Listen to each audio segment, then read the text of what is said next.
Vous écoutez Sans détour, le podcast de Génilem, avec le soutien de notre parrain Bernet et Associés. Ici, vous trouverez des témoignages authentiques d'entrepreneurs suisses romans, des hommes et des femmes qui, à un moment clé de leur parcours et parfois à répétition, ont choisi de faire les choses autrement. Ils et elles partagent sans détour leur expérience entrepreneuriale, leur vision du business et de la vie.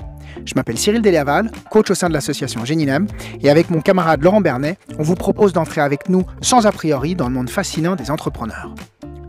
Comment passe-t-on d'un CFC, un mécanicien auto, à CEO cofondateur d'une des startups les plus innovantes dans le monde du drone, avec des bureaux aux US et en Suisse?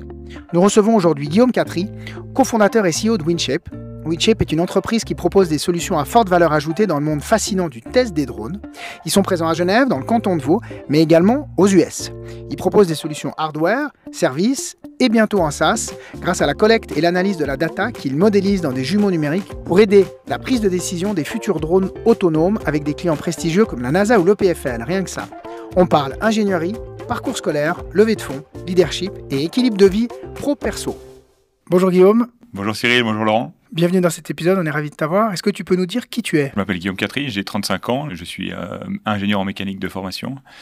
J'ai toujours été quelqu'un d'assez manuel, donc j'ai eu avant de faire ingénieur en mécanique, j'ai eu une formation de mécanicien auto, donc j'ai toujours été proche du travail manuel et j'ai vraiment une attache envers ça. Sinon, je suis papa, j'ai 2 enfants de 4 et 2 ans. Et puis j'ai un 3e enfant qui est Windshape, voilà, qui est un peu plus grand, hein, pour le coup. Elle date de 2017, Windshape, donc un peu plus vieille. Alors avant d'aborder Windshape, est-ce que tu peux nous dire, donc tu as fait un apprentissage? Ouais, un parcours assez atypique, ouais, effectivement. Donc, en fait, j'ai suivi la voie de mon père. C'était quelqu'un de très manuel, encore une fois, quelqu'un qui savait tout faire et j'avais beaucoup j'adorais comment il était. Et en fait, j'ai voulu, je pense naturellement, suivre la voie de mon père. Et donc, je me suis inscrit dans un CFC de mécanicien auto. J'ai fait 4 ans de CFC, c'était chouette, bien passé. J'ai travaillé dans un garage. Donc j'étais vraiment un employé de garage, je faisais des vidanges et puis des freins et des choses comme ça. Et puis au terme de mon apprentissage, en fait, je me suis dit, mais est-ce que je pourrais pas aller un petit bout plus loin? Et qu'est-ce que je pourrais faire d'autre? Et en fait, il y avait la voie de la maturité qui s'ouvrait et je me suis dit, allez, je me lance en matu, ça pourra m'ouvrir les portes éventuellement d'une HES après, voilà. Ça a été difficile à accepter pas difficile à accepter, mais il fallait le pitcher à la famille, quoi. C'était pas quelque chose de forcément normal de continuer des études après avoir eu un CFC, quoi. Je pouvais bosser, donc pourquoi aller faire des compléments? Et puis donc j'ai fait cette matu. 1 an après, en fait, j'avais cette matu en poche et j'ai pu rentrer en HES. Et j'ai choisi d'aller faire ma HES à Neuchâtel, donc dans le canton de Neuchâtel, en fait, dans la ville du Locle. Parce qu'à la base, tu es de Genève. Hein. Ouais, exactement. Ouais. De Genève. D'ailleurs, j'ai découvert il n'y a pas très longtemps que ma famille est genevoise depuis 600 ans à peu près. Donc voilà, de Genève depuis longtemps. Et puis donc je suis parti à Neuchâtel pour faire un bachelor en mécanique. Enfin, c'est le programme qui me plaisait le plus. Et puis je me suis dit, mais si je m'éloigne pas de mes potes et tout ça, j'arriverai pas à me mettre dans les études, quoi. Donc je suis parti là-bas, m'isoler pour faire 3 ans de bachelor. Et à la suite de ça, je me suis dit, mais est-ce que je pourrais pas aller un peu plus loin encore? Et là, j'ai eu l'opportunité de faire une passerelle supplémentaire pour rentrer en master à l'EPFL. Et c'était vraiment chouette de voir, je dirais, tous les types de formations, de la formation très manuelle qui t'apprend un métier, à une formation bachelor HES très appliquée, et puis un truc un peu plus théorique à l'EPFL, où j'ai vraiment un spectre assez large de connaissances, et je trouve que c'est hyper cool d'être dans d'avoir acquis tout ça. Et à l'EPFL, donc, qu'est-ce que tu as fait comme formation? J'ai fait un master en génie mécanique avec une orientation sur l'énergie et un mineur en technologie spatiale. Avec déjà une idée de quelque chose? Est-ce qu'il y avait déjà un embryon de Windshape ou pas encore? Non, écoute, j'étais intéressé par tout ce qui était mécanique des fluides. En fait, c'est aussi à l'EPFL que j'ai rencontré Flavio Noca, qui va être clé dans l'histoire là aujourd'hui. Flavio, c'était un prof, c'est un prof du cursus bachelor master. Moi, je l'ai eu en master un peu particulièrement, mais bon, bref, un prof de mécanique des fluides. Et en fait, c'est une des personnes qui a fait que j'ai adoré la branche de la mécanique des fluides pour ce qu'il enseignait, compressible. Et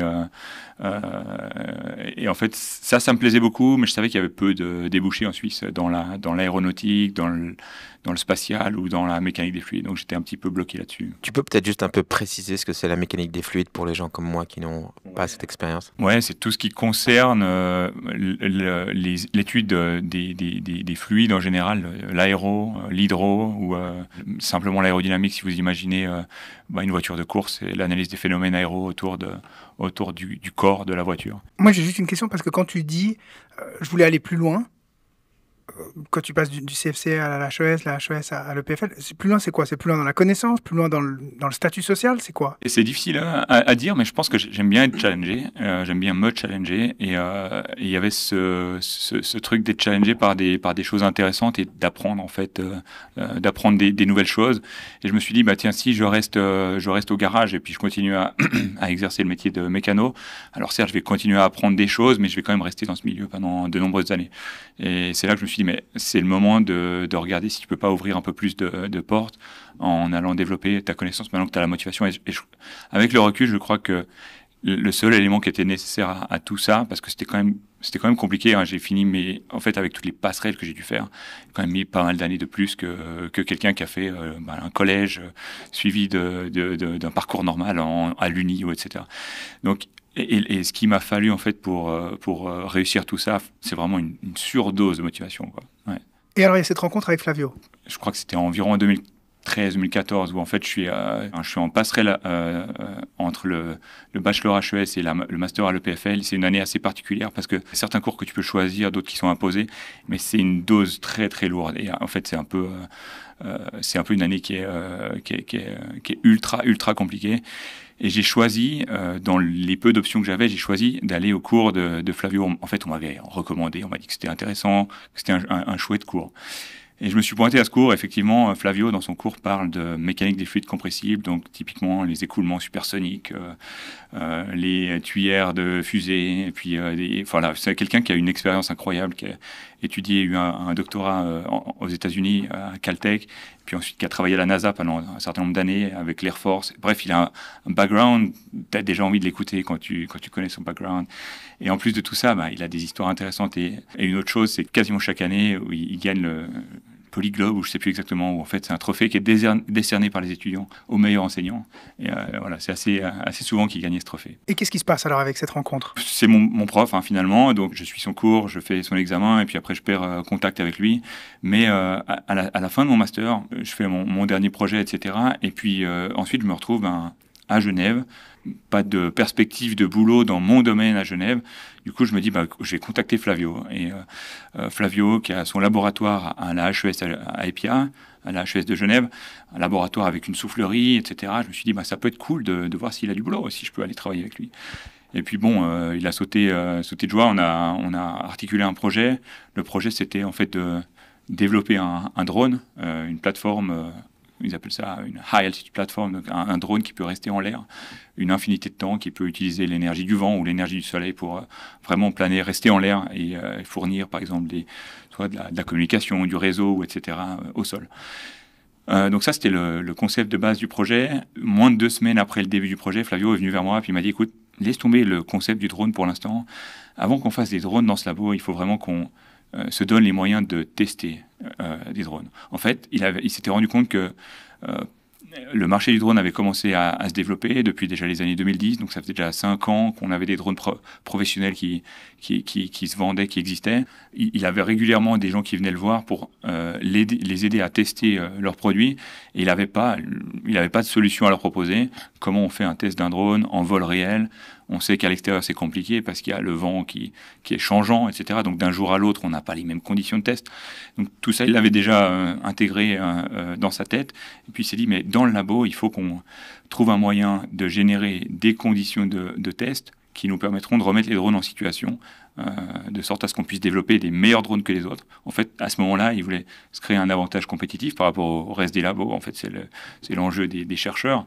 Et c'est là que le projet a commencé, où il a commencé à montrer 2-3 trucs qu'il avait vus à l'étranger, etc. Et on a commencé à travailler sur le projet. Alors le projet, est-ce que tu peux nous le pitcher? Ouais, bien volontiers. Donc Winshape, c'est une société qui est active dans le domaine justement du test de drones. Donc on fournit des solutions, soit des systèmes, des équipements qui permettent de créer des conditions de test de vol en laboratoire, où on a maintenant des nouvelles lignes d'affaires où on offre des prestations de services où en fait en tant que fabricant de drone, tu peux venir chez nous pour tester ton drone et repartir avec des résultats de test. On ne peut pas tester ces drones dans les souffleries traditionnelles? Et ça a été notre premier réflexe. Encore une fois, il y a une soufflerie à la HES à Genève et cette soufflerie, elle est comme toutes les souffleries, il faut imaginer que c'est un long tunnel avec des murs tout autour et en fait on va faire passer l'air à travers ce tunnel pour l'accélérer et on a une section de test qui est en fait comme une petite pièce, faut imaginer la taille d'une salle de bain, vraiment une petite pièce, dans laquelle on va mettre le sujet de test. Et l'écoulement d'air à l'intérieur de cette section va nous permettre de faire des tests aéros. Le problème, c'est que c'est une section qui est entourée par des murs. Donc, si on veut faire du vol de drone dans cette section, c'est très compliqué. On va très vite se casser la gueule, se cracher contre les murs. Surtout que dès qu'on rajoute du vent, le drone devient instable, etc.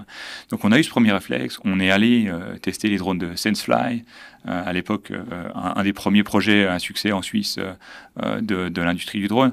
On a pris leurs drones, on a été les tester en soufflerie, on s'est rendu compte de toutes les problématiques. Donc en laboratoire, on s'est dit, mais ok, il nous faut un environnement ouvert dans lequel on peut créer tous les vents possibles et dans lequel le drone peut évoluer sans risquer de se taper contre les murs et où on peut collecter un maximum de données. Donc ça, c'était un peu le cahier des charges du projet. Ouais. Et donc c'est pour ça que, on le voit sur l'image qu'on a plus bas dans l'épisode, vous avez plein de ventilateurs en fait. C'est un mur avec plein de ventilateurs. Voilà, donc la solution pour répondre à ce cahier des charges, ça a été de mettre plein de petits ventilateurs, on appelle ça des pixels de vent, plein de petits ventilateurs l'un à côté de l'autre. Et en fait, comme on a le contrôle sur chacun des ventilateurs, on peut moduler le vent, générer des profils de vent variables.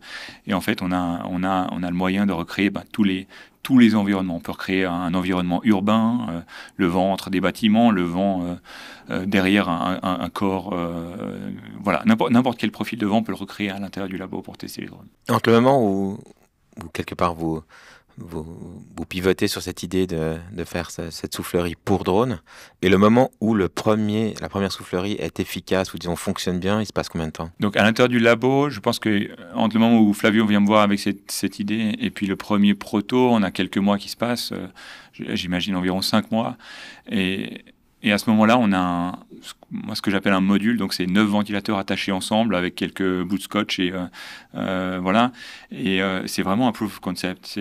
Voilà, ça c'est un module. On peut répliquer ce module et puis on peut en mettre plusieurs l'un à côté de l'autre et créer une plus grande installation. Mais pour l'instant, voilà, ça c'est une démonstration que ça fonctionne. Et là, vous vous dites on va le vendre à quelqu'un? Vous dites quoi? Bon, à ce moment-là, on est encore dans l'idée que c'est un outil qu'on va utiliser dans le labo pour créer des drones. Et Flavio, à ce moment-là, je crois qu'il est parti en Californie, je ne me souviens plus de la raison, pour une conférence ou quelque chose, et il rencontre son ancien responsable de thèse, ou quelqu'un avec qui, en tout cas, il a eu des projets de recherche à Caltech, et cette personne lui dit, en fait, je viens de lever 26 millions pour créer un laboratoire sur les drones à Caltech. Donc Caltech, c'est l'équivalent de l'EPFL, on va dire, ou du MIT, mais en Californie. C'est dans les universités techniques, c'est en gros une des top 3 universités techniques à peu près chaque année. Et Caltech, donc cette personne nous dit on a un budget de 26 millions pour créer un nouveau labo. Et Flavio lui pitch l'idée et le gars est tellement intéressé qu'il voyage en Suisse quelques mois plus tard pour nous rencontrer. Il vient dans le labo, on lui montre le fameux module avec les bouts de scotch et tout ça. Et puis il dit ok, c'est super, je veux ça. Il m'a dit Guillaume, tu fais ce que tu veux. Soit tu crées ton entreprise, tu viens bosser pour nous à Caltech, tu bosses avec Flavio, tu fais ce que tu veux, mais on veut ça en beaucoup plus grand dans 12 mois. Est-ce que tu es capable de le faire en gros? Et puis là, bien sûr, le réflexe c'est de dire oui, il n'y a pas de problème, ça devrait bien se passer. Et ça a été le début de l'aventure de WinShape. En fait, à partir de ce moment-là, on considère qu'on a un client. En fait, à ce moment-là, on est tout seul, Flavio et moi. Lui, il est enseignant, donc il a une activité à 100%. Puis moi, je me lance dans l'idée que je vais créer une boîte autour de ce projet. Et puis, donc, il faut assembler une équipe. Donc, j'ai passé un peu moins d'une année à EPIA sur ce contrat de recherche.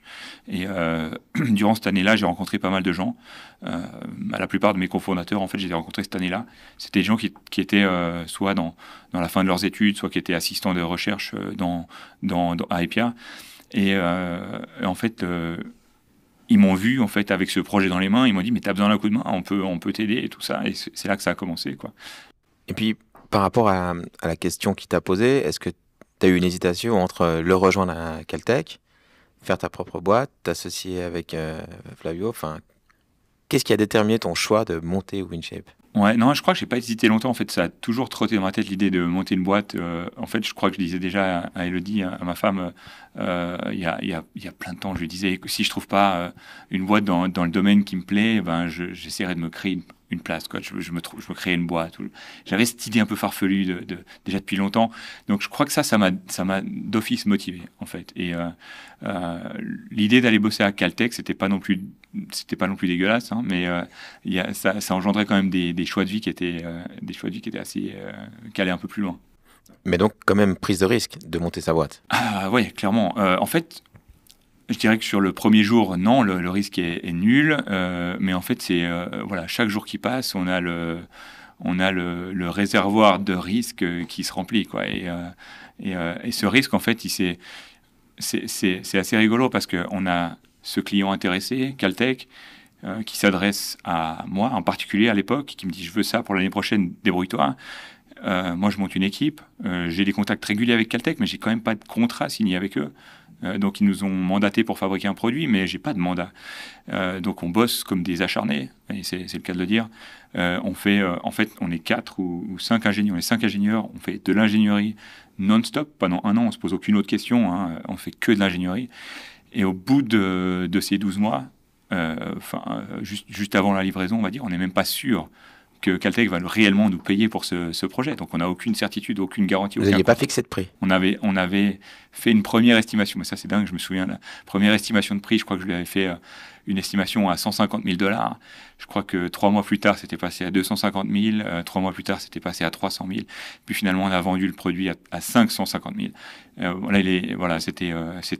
est parti dans l'inconnu et il a accepté, en fait, l'acheteur a accepté que le projet était mal défini au début et puis qu'il soit plus coûteux à la fin. Et donc concrètement, 12 mois après, tu as livré en Californie ton premier produit. J'enlève le jeu là-dedans parce que on est encore une fois une équipe de 5 personnes où avec mes associés Sergio, Luca, Alberic et Flavio à l'époque, on a bossé vraiment comme d'arrache-pied pour encore une fois faire que de l'ingénierie. Et 12 mois après, effectivement, on se retrouve à partir en Californie avec les plans de la machine et on avait passé les bons de commande, donc tout était livré en Californie. Il fallait qu'on aille faire l'assemblage de 1300 ventilateurs. On a compté, il y avait un nombre infernal de câbles, je crois plus de 10 000 câbles, plus de 10 000 vis à mettre en espace de 30 jours. Et on était 3 sur place. Donc là, on a engagé des étudiants, on les a payés avec des pizzas. On n'avait pas d'argent, on n'avait pas encore été payés. C'était une catastrophe. Mais finalement, on a reçu les dernières pièces pour faire l'assemblage de la machine. Le jour avant l'inauguration. L'inauguration, c'était le grand truc à l'américaine avec le rideau qui tombe et t'as la machine derrière. Et ils inauguraient tout le labo, donc le labo de 26 millions. Et la pièce centrale, c'était notre machine. Et on a reçu les dernières pièces, en fait, les systèmes d'alimentation électrique, qui étaient une pièce maîtresse, quoi. On les a reçus moins de 12 heures avant l'inauguration. On les a montés, on a pu tester que tout fonctionnait. Et puis le jour J, ça a marché. Mais c'était in extremis, ouais.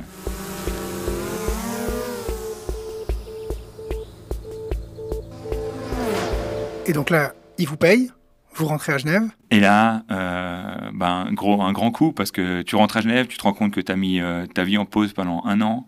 On a créé un produit, on est très fiers de ce qu'on a fait. C'est une immense fierté d'avoir pu vendre un machin pareil à Caltech, à un client pareil. Et d'être sorti, en fait, on sortait tous d'études finalement. On est sorti d'études avec un projet, un contrat à $500 000. Bref, tout était nous rendait très heureux. Mais on rentre en Suisse, on se retrouve au bureau et puis on se dit mais ok, est-ce qu'il y a même un deuxième client pour ça? On savait pas, on n'avait pas passé de temps à faire d'analyse de marché, d'aller faire de la vente, on n'avait aucune idée. Donc là, c'est une année un peu particulière où on fabrique un petit démonstrateur.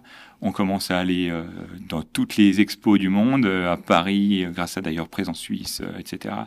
À Paris, au CES à Las Vegas, on va au Japon, on va vraiment parcourir le monde, montrer notre démonstrateur. On a même chargé notre démonstrateur dans un camion de déménagement américain. On a traversé tout le continent pour s'arrêter de client en client, d'aller montrer notre machine. Voilà. Ça nous a pris 1 an pour trouver un deuxième client, puis un troisième, puis un quatrième, puis un cinquième. Et après, ça a fait boule de neige. Et les clients, c'était que des Caltech bis qui avaient des laboratoires qui devaient remplir avec des outils pour tester des drones Oui, exactement. Donc le profil type de nos clients, c'est un chercheur d'un laboratoire de robotique ou de mécanique des fluides qui son but est de générer des sujets de recherche qui sont innovants et uniques. Et en fait, on apporte ce potentiel de uniqueness, si tu veux, parce que c'est un élément technologique que tu ne trouves pas dans tous les labos. Et en fait, ils arrivent à trouver des financements assez facilement pour acheter nos machines. Donc le deuxième client, c'est l'ENAC, l'École nationale d'aviation civile en France. Ensuite, le troisième client, c'est une université sud-coréenne. Quatrième client, c'est l'EPFL. Donc là aussi, une petite fierté de se dire, OK, j'ai vendu une machine à 200 000 balles à l'Uni qui m'a donné un master. Donc c'est hyper cool. Et puis après, vraiment boule de neige. Maintenant, on a des clients comme la NASA, on a des clients, des grands noms, mais toujours dans ce profil-là de chercheurs, institutions de recherche ou universités. Les fabricants de drones ? Non. C'est pas qu'ils sont pas intéressés. Et c'est ça qui nous a fait pas pivoter, mais rajouter une ligne d'affaires à notre... à Windshape, c'est que finalement on a remarqué que les fabricants de drones, souvent c'est des startups, et même les plus gros, ils n'ont pas l'intention de dépenser 1-2 millions pour s'équiper, pour créer un laboratoire de test sur les drones dans leur sous-sol. Mais par contre, ils préfèrent venir chez nous, faire des tests à la journée, à la semaine, etc. et repartir avec les résultats. Ils sont beaucoup plus confortables avec ça. Ils n'ont pas besoin d'engager du personnel, de faire tourner une installation qui est lourde, etc. Mais donc ça implique pour vous, en termes d'investissement, d'avoir une giga soufflerie, une grande, d'avoir de l'espace, d'avoir du staff qui accueille ces gens qui viennent faire tout ça. Vous l'avez fait, ça ? Voilà, exactement. Donc c'est tout le challenge on va dire après qu'on se rende compte que la partie de vente de machines fonctionne bien, on a commencé à se poser la question, qu'est-ce qu'on peut faire pour agrandir un petit peu notre réseau notre pool de clients, et offrir des prestations de services, c'était le truc le plus proche, le plus à notre portée en fait. Par contre, il fallait, comme tu dis, des capitaux pour le faire. En fait, ce qui nous a permis de nous développer là-dedans, c'est qu'on a participé à un concours de start-up dans l'État de New York, un concours qui s'appelle Genius New York, et articulé autour de la robotique et des drones en particulier. Et en fait, on a soumis notre dossier, on a été finaliste du concours, on a gagné un demi-million pour la participation à ce concours. Encore une fois, ça c'était en 2020, si je ne me trompe pas. Et ça nous a permis d'aller développer le concept de centre de service pour drones aux États-Unis. Donc on se retrouve à New York, à passer pas mal de temps. Là, c'est Nico qui a passé, je sais pas, peut-être 6 mois sur place à développer le concept. On a engagé des employés sur place, etc. Et voilà, le centre de service n'existe toujours pas, mais on est en bonne voie. On a depuis quitté New York. On n'a pas trouvé ce qu'il nous fallait en termes d'infrastructures, de bâtiments et de support, de soutien dans l'État de New York. Donc on a été un petit peu contraint de déménager l'année passée. On s'est maintenant retrouvé dans l'Oklahoma, dans la ville de Tulsa, où on a trouvé le bâtiment parfait avec les soutiens financiers qui font que ça va fonctionner.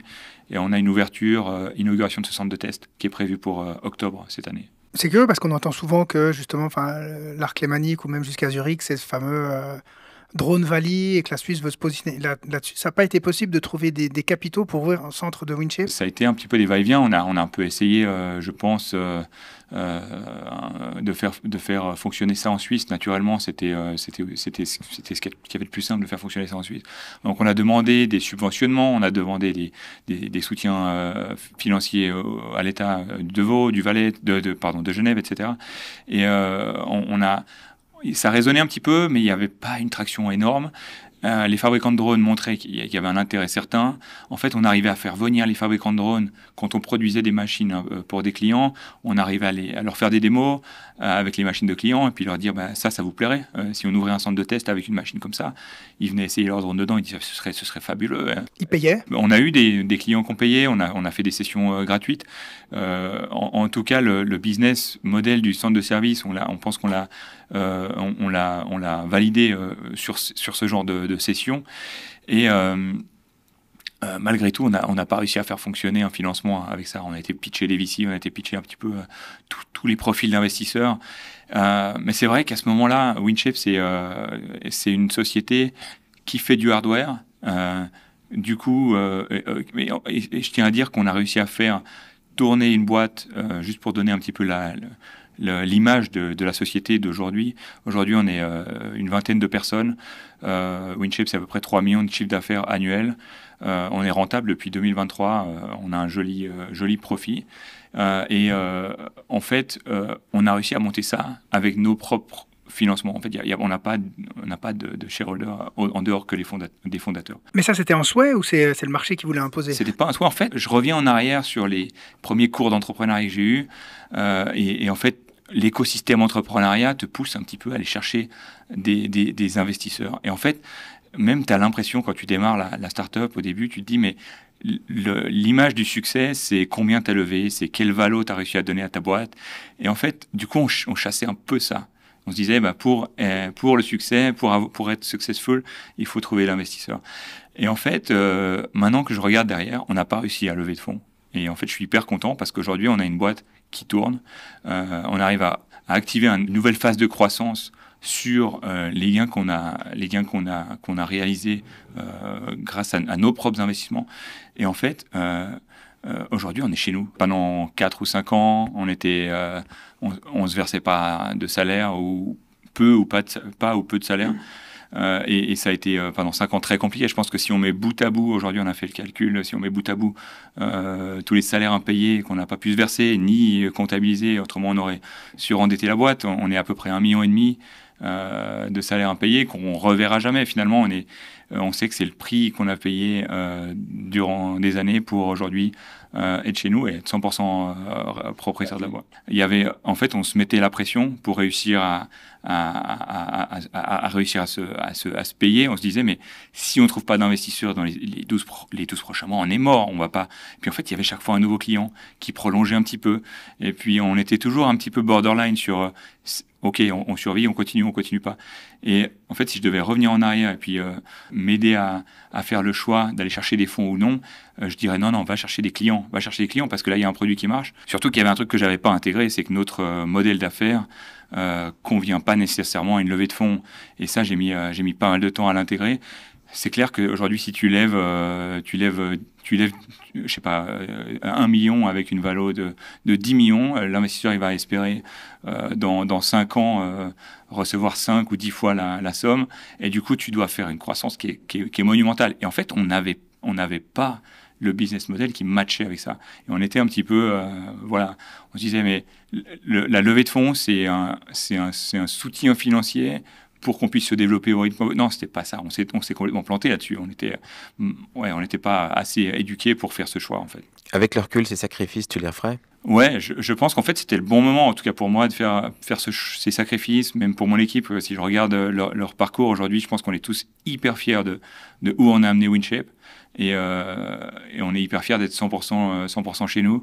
Et c'est juste une histoire que j'entends très peu, d'arriver à monter une boîte qui fait du hardware et de ne pas avoir de financement externe en dehors de ce Genius New York, etc., qui nous a quand même pris une option. Hein. Donc on a 5% de parts qui sont dormantes pour quelqu'un d'autre, mais au-delà de ça, 5%, c'est rien. Ouais. Ouais.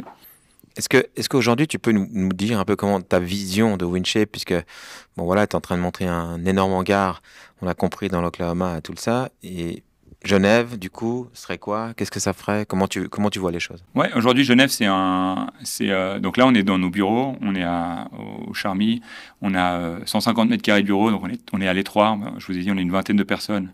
On a des gens aux États-Unis, mais on a la plupart le gros de l'équipe est ici. On a nos locaux d'assemblage à Pantala, dans le canton de Vaud, et en fait, on est en train de depuis une année ou deux, on fait des voyages, c'est assez catastrophique. Donc on espère déménager et prendre des locaux beaucoup plus grands et, disons, décupler nos capacités de production, de sorte à pouvoir servir plus de clients et à augmenter, si on veut, la partie revenu qu'on maîtrise super bien, la partie hardware, où on sait qu'on fait une belle marge, qu'on a de l'attraction, qu'on a des clients, on connaît nos profils de clients. Ça fonctionne. Donc on aimerait vraiment maximiser cette partie-là pour nous permettre de développer la phase 2. Phase 2, c'est vraiment ce centre de service où en fait on offre des prestations et en fait on a une phase 3 qui vient se greffer par là-dessus. Et cette phase 3, en fait, c'est là qu'on va rentrer dans le monde des startups pour de vrai, parce que c'est vraiment une phase où on commence à développer des solutions qui nécessitent de la croissance forcée, qui nécessitent de la levée de fonds, etc. La phase 3, pour vous présenter ça en deux secondes, c'est une phase qui permet aux opérateurs de drones d'être mieux équipés pour faire des opérations des opérations de drones autonomes. Comme j'aime bien l'expliquer, les drones, aujourd'hui, vous les voyez peut-être comme voilà, des nuisibles que votre voisin a acheté un MediaMarkt et puis qui fait voler dans son jardin. Et puis voilà. Mais je pense qu'il y a un réel potentiel pour les drones d'apporter quelque chose d'intéressant, de cohérent pour la société.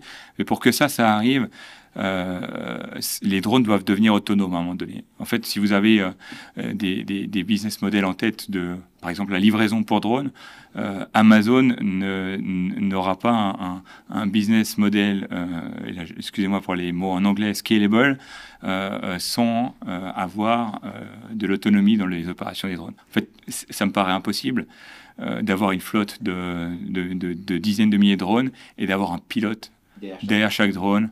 Et en plus de ça, dans le champ de vision, parce que c'est ce qui est demandé aujourd'hui dans le champ de vision du drone. Donc pour qu'on atteigne ces degrés d'autonomie, on estime qu'il faut pouvoir monter encore une fois un mot en anglais, un safety case, pour faire une démonstration que les opérations sont sécuritaires, sont safe. Et pour ce faire, il faut de la donnée, il faut mettre en forme la donnée. On pense qu'on a un bon moyen de le faire. Donc la donnée, on la génère grâce au centre de service. Donc on peut miner de la donnée sur les drones, des fabricants de drones, créer des modèles qu'on appelle en fait des digital twins, donc des jumeaux numériques d'un modèle de drone. Et ce jumeau numérique va pouvoir être interrogé par les drones qui volent de manière autonome, va pouvoir être interrogé et on va pouvoir en fait faire des décisions opérationnelles basées sur de la réelle intelligence et de la conscience en fait de la machine.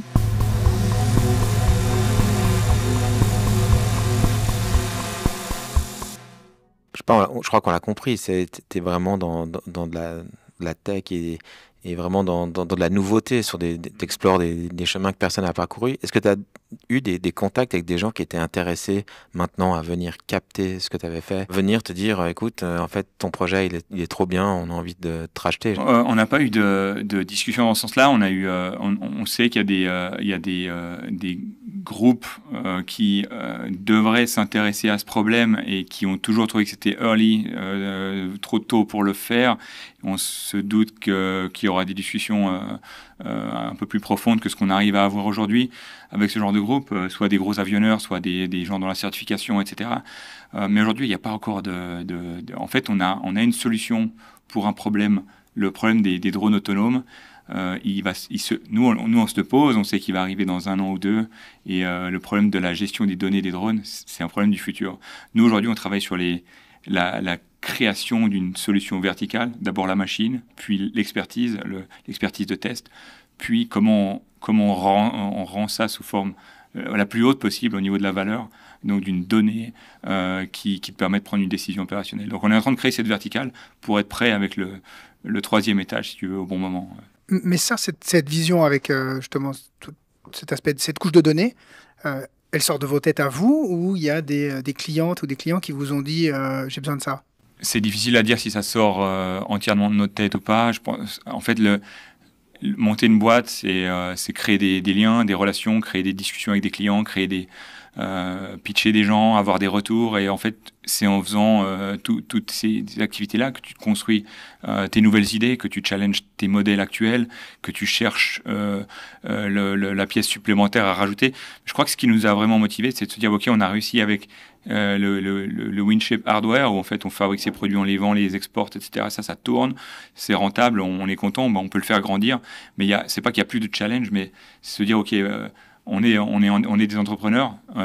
Est-ce qu'on peut pas trouver un modèle d'affaires à coller par-dessus ou à côté de ça pour aller générer de la valeur supplémentaire? En fait, on est en permanence en train de chercher des options d'acquérir des nouveaux marchés, sans pour autant prendre n'importe quoi et faire n'importe quoi, mais des chances qui ont du sens. C'est clair que dès qu'on les identifie, on commence à les questionner, on pose des questions dans l'équipe, et je crois que c'est une des choses qu'on aime bien chez nous, c'est de pouvoir à l'interne présenter des idées. Si ça accroche à l'interne, on commence à challenger l'idée, à regarder 1 mois, 2 mois, faire une petite stratégie. Si vraiment ça marche et puis qu'on a du bon retour de l'extérieur, on continue et voilà. C'est ça qui valide ou qui invalide, c'est les retours de l'extérieur? Pas seulement, les retours de l'extérieur, les différents soutiens qu'on a. On a eu beaucoup de coaching qui nous ont permis de challenger les idées. En fait, Cyril, tu sais de ça aussi bien que moi. Tu étais un de nos nombreux coachs avec Genilem. Et en fait, tous ces programmes de coaching, on est aussi supporté par InnoSuisse, où on a la possibilité d'aller demander du soutien à différents moments pour aller clarifier une chose ou une autre, où on n'est pas expert en tout. Là, on parle d'un modèle de SaaS, on n'est pas du tout expert en SaaS.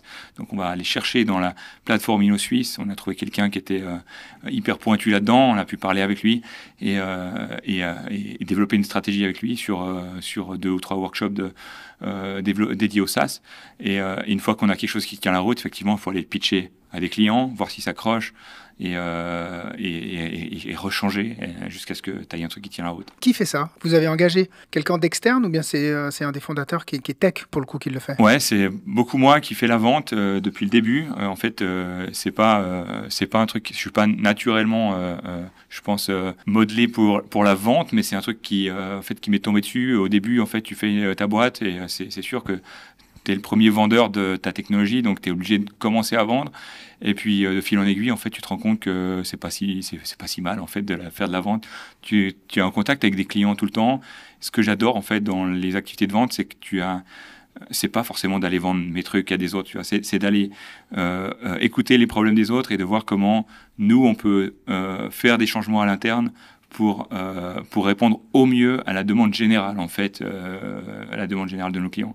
Et ça, c'est hyper intéressant parce que en fait, ça pose des questions assez globales sur la stratégie de la boîte, quels sont les projets de développement sur lesquels on doit mettre l'accent, etc., la priorité. C'est hyper cool. Donc ça, c'est ce que j'englobe dans mon activité vente, que j'adore.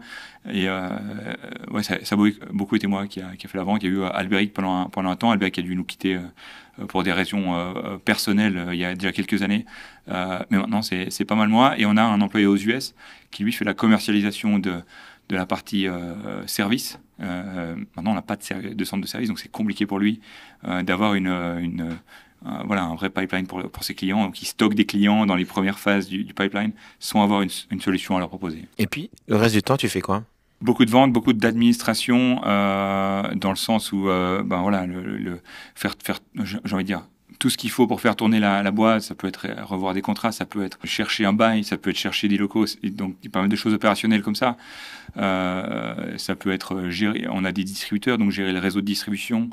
Je fais un petit peu de R&D. En fait, j'ai un lien quand même avec la tech qui. Ouais, parce que t'aimais bien mettre des bouts de scotch à des ventilateurs, donc ça, tu continues à faire. Je le fais toujours et c'est pas que je me force à le faire, c'est que si je le fais pas, je deviens fou. Donc, j'ai besoin, pour rester en bonne santé mentale, j'ai besoin d'avoir un certain nombre d'heures où je fais un peu de tech. Donc, et je fais ça souvent quand j'ai mis les enfants au lit. Je me pose sur mon ordi et puis je vais coder un truc. J'adore programmer, par exemple. Et je vais coder un bout de truc et qui va peut-être devenir un nouveau projet. Et après, je viens présenter ça à l'équipe. Il y a des trucs qui marchent, d'autres qui marchent pas. Et c'est hyper cool d'avoir ce lien aussi avec l'équipe de R&D où je participe en tant qu'ingénieur R&D à tous leurs meetings. Et donc, j'ai un pied là-dedans. T'es un patron comment, en fait? C'est une bonne question. En fait, j'ai eu plusieurs phases, je pense. Au début, j'ai mis beaucoup de ma personne, j'ai mis de l'argent, du cash dans la société. Du coup, j'étais chiant, je pense. Chiant ou dur? Non, peut-être un peu des deux. Je pense qu'on m'a mis une étiquette un peu de dictateur sur la tête les premières années. En fait, il faut imaginer que j'avais vraiment mis plusieurs dizaines, centaines de milliers de francs dans la société pour réussir un projet de vente, etc. Et j'étais quand même méga stressé, donc assez pénible. Et Il y avait des trucs qui allaient pas du tout. La communication à l'interne, ça marchait pas au mieux. Et en fait, on a eu pas mal de discussions. On a beaucoup restructuré, jusqu'à même récemment, où en fait, on est en train d'essayer de partir sur une structure de gestion par projet plutôt que par département, avec des comités de gestion de projet, etc. Et donc, je pense que, enfin, du moins, j'essaie d'être le plus à l'écoute possible des besoins de l'équipe, et j'essaie de me remettre le plus possible en question, quoi, pour essayer de faire avancer le bateau avec l'énergie qu'on a à bord, sachant qu'on a une énergie de malade, et je me sens hyper privilégié d'avoir tous ces talents autour de moi. Et en fait, je me sens privilégié et anxieux, stressé d'être à la hauteur pour que ces gens-là soient pas en train de perdre leur temps avec Windshape. Donc j'essaie de tout faire pour qu'ils en tirent quelque chose de profond pour leur avenir. Et comment tu le gères, ce stress, justement, de faire redescendre ça? Ça dépend, en fait, ça dépend des phases. Il y a des phases où je suis par exemple super serein parce qu'en fait, on a déjà bouclé l'année 2024 en termes de chiffres, on est bien, donc on est en train de réfléchir. Et là, on enregistre, on est début février. Ouais, merci Cyril pour la précision. On est assez serein, on n'a pas trop de pression financière. Donc la pression, c'est plutôt de se dire, est-ce qu'on fait les bons choix? Est-ce qu'on emménage dans les bons locaux? Est-ce qu'on fait bien d'engager encore 3 personnes à ce moment-là pour faire de la R&D et pas de la vente? Donc c'est plutôt ça. Et donc ça, c'est plus acceptable. Il y a eu des phases où c'est financièrement difficile, où tu mets en jeu le confort des autres, et tu risques plus que ce que toi t'as mis sur la table. Tu risques des années de dur labeur de tes associés, de tes potes, etc. Et là, c'est un peu plus difficile à vivre. J'ai eu pas mal d'insomnie, je te cache pas. J'ai touché plusieurs fois la limite je sais pas si on peut appeler ça le burn-out ou quoi, mais en tout cas, j'ai touché plusieurs fois la limite où je me sentais plus très serein, plus très bien avec moi-même. Ouais. Et là, aujourd'hui, maintenant, pour te détendre, on a compris, tu codes. Ouais, c'est vrai que c'est une des choses qui me permet de vraiment focaliser sur un projet précis. Je pense que j'ai un bon équilibre de vie aussi depuis que j'ai les enfants. Avant les enfants, je rentrais tard, je bossais longtemps, et voilà. Maintenant j'ai les enfants, je me force à avoir une rigueur. Je pense que j'essaie d'être le meilleur père possible, et de passer un max de temps possible avec mes enfants, et ça me permet d'être aussi beaucoup mieux avec moi-même. Et qu'est-ce que tu pourrais dire que tu as changé dans ta façon de travailler ou d'appréhender le travail pour te donner ce temps que avant tu utilisais pour faire du Windshape, que maintenant tu mets à profit pour être avec tes enfants? Qu'est-ce que tu as fait? Tu as délégué? Tu as fait plus confiance? Enfin, comment tu peux peut-être décrire ce passage?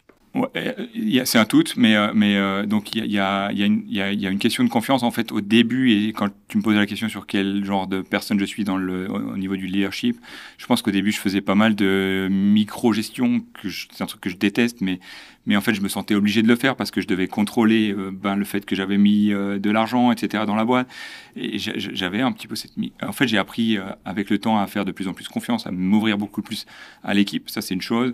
Et puis j'ai aussi remarqué qu'en fait avoir une bonne hygiène de vie, rentrer à la maison à une heure donnée, de passer la soirée en famille, ça te permet de faire une coupure qui permet de mieux te remettre dans le boulot le lendemain. En fait, quand je disais avant aux limites un petit peu du burn-out, je sais que à ces moments-là, quand j'arrivais à déconnecter, j'étais à la maison, je faisais du jardinage ou des choses comme ça, je me rendais compte que quand j'étais en déconnexion complète, c'est là que j'arrivais à reposer mon esprit, et pour mieux m'y remettre. Et en fait, quand tu t'y remets, t'as un regard nouveau sur tes problèmes, et ça te permet de repartir avec simplement un meilleur état d'esprit, quoi. Donc je pense que cette hygiène de vie, je suis plutôt quelqu'un de réactif que de proactif. Donc toute ma vie, en fait, j'ai géré mes problèmes par priorité de crise. En fait, je prenais une crise à la fois et puis j'allais la gérer, et jusqu'à ce que je doive mettre un petit peu plus d'organisation. Je suis forcé de mettre de l'organisation parce qu'il y a une famille derrière, et en fait ça m'a fait me rendre compte que l'organisation, il y a quand même du bien là-dedans, et ça sert à quelque chose. Ouais. Alors on a compris qu'il y a eu des moments compliqués, comme dans souvent les histoires de sociétés qui démarrent à scratch comme ça. Tu as parlé de l'équilibre avec la vie familiale, et puis avec tes associés, comment ça s'est passé? Il y a eu des moments de tension, j'imagine. Comment tu les as gérés? Comment vous les avez gérés? Et aujourd'hui, est-ce que avec du recul, comment tu peux analyser un peu tout ça? Ouais, il y a eu des moments de tension, il y en a eu plein, il y en a eu vraiment plein. Il y a eu, franchement, gérer une boîte comme ça ou créer un projet de start-up, c'est énormément de hauts, énormément de bas. Je dirais que les hauts sont très très très hauts, les bas sont aussi très bas. Et les trucs qui m'ont mis le plus mal, je pense que c'était les certaines discussions, certaines remises en question qu'on a dû avoir entre associés. Et c'est pas catastrophique, mais ça touche, c'est un point hyper sensible. En fait, pour moi, WinShape, c'est une aventure qu'on a commencé et qu'on a géré ensemble depuis le début avec mes associés. C'est assez, je pense aussi assez rare, après plus que 5 ans, maintenant 7 ans, d'avoir le même noyau que le noyau de départ. Et en fait, c'est ce qui compte le plus pour moi, plutôt que de faire du chiffre, du fric ou n'importe quoi. Ce qui compte le plus pour moi, c'est qu'on s'éclate, qu'on soit à l'aise, qu'on soit confortable dans cette boîte et que chacun se sente vraiment chez lui et qu'il aille sa place. Et en fait, il y a eu des moments où les gens ne trouvaient pas leur place ou n'avaient pas assez de responsabilités ou au contraire avaient trop de charges sur leur dos et en fait on a dû faire des ajustements. Et je crois que là je suis assez content parce qu'on a tous trouvé un segment de la boîte dans lequel on est bien. On a Luca qui s'occupe de la prod. Moi, je m'occupe plutôt de la vente. Nico qui s'occupe des opérations. Sergio qui fait l'ingénierie, le développement, etc. et tout ce qui concerne l'administration. Et on a tous un petit peu nos domaines de compétences, même si finalement on a le même background, on est tous ingénieurs à la base. On a trouvé notre voie, mais on a dû naviguer dans le début de la création, dans la création de la boîte pour trouver notre place. Et ça a donné lieu à quelques clashs, je pense. Ouais. Tu parlais de hauts. Vous les avez fêtés, ces hauts, ou pas? Non. Non, mais c'est dingue. En fait, c'est... je sais pas si c'est un problème de nous, de moi, ou général. Mais en fait, tu te dis toujours, OK, si on signe ce contrat, là, c'est champagne, quoi. C'est clair. Et en fait, il y a jamais de moment où tu signes le contrat et c'est le moment où le contrat il est signé et puis il n'y a plus rien qui peut arrêter ça. Non, en fait, c'est... tu fais une vente, par exemple. Je prends l'exemple d'une vente, mais t'as un appel d'offres et puis dès que l'appel d'offres sort, c'est une petite victoire. Dès que l'appel d'offres est remporté, c'est une petite victoire. Dès que le contrat est signé avec le client, c'est une nouvelle petite victoire. Mais en fait, t'es jamais content jusqu'à ce qu'il ait payé les 50 premiers pourcents. Et puis quand il a payé les 50 premiers pourcents, mais en fait c'était couru d'avance qu'il allait payer. On a quand même signé le contrat il y a 2 semaines, quoi. Donc finalement, elle est où la victoire? Donc il y a jamais de moment où on peut s'arrêter et puis dire ok, c'est le moment où là on a vraiment gagné.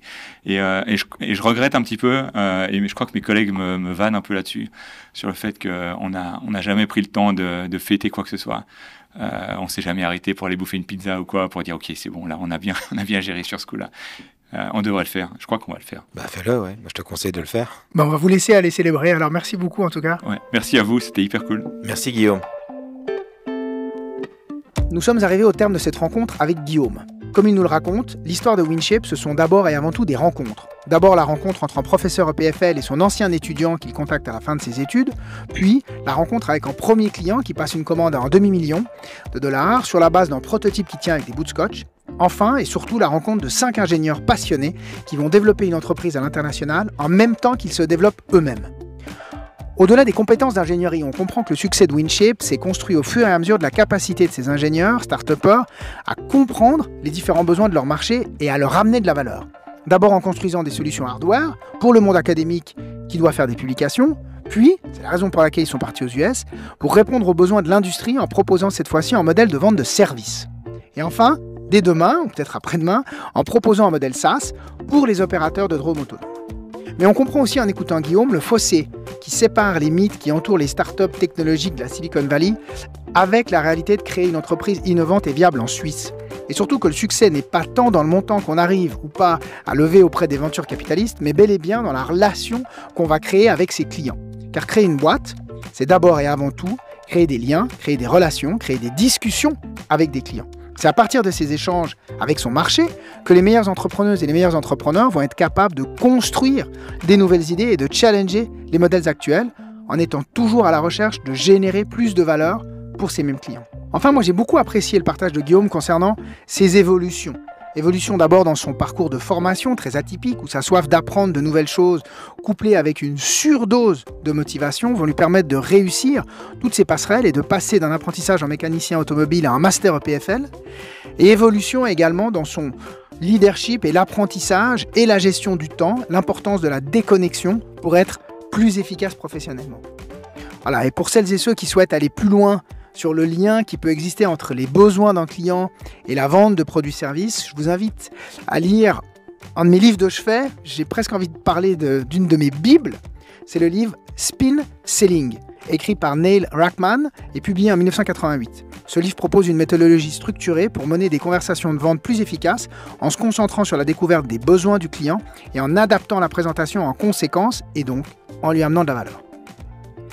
Et si vous avez aimé cet épisode de notre podcast, alors partagez-le avec d'autres de vos amis en leur envoyant ce lien et faites grandir avec nous la communauté des entrepreneuses et des entrepreneurs romans.